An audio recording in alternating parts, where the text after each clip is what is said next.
Assalomu alaykum azizlarim.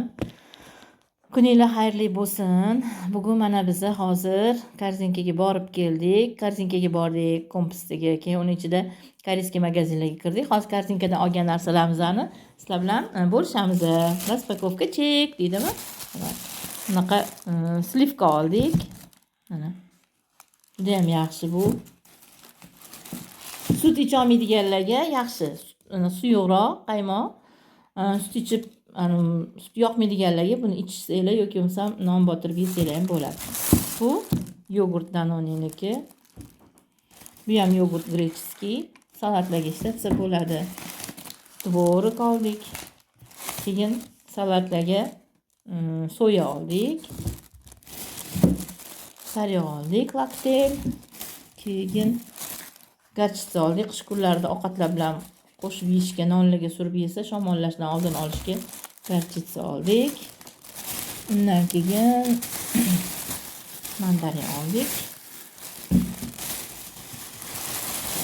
Banan oldik. Banan.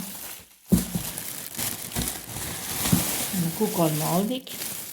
O'g'lingiz keldi ko'k olma hamda bu so'm bilan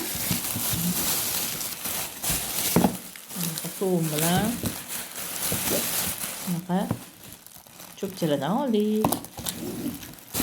Endi yana bu yerda ikkinchi paketimizda voy nonimiz issiq edi. Yopgandan oldik.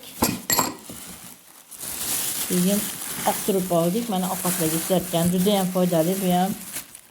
Ko'proq koreyskiy ovqatlar qilaman. O'shanga oq turib ko'p ishlatamiz. Sok oldik, olchali sok.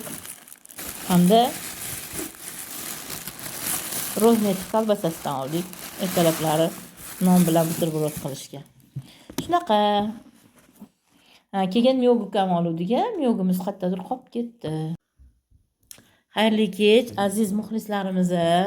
Mana ana kunga qolib ketgan miyogukimizni magazindan o'g'lim olib keldi. Anaqa korzinkaga kirib ketayotganda buni yachekiga qo'yib kirib ketdik. Kalit bizada miyoguk ularda qolib ketgan ekan, borib olib keldi.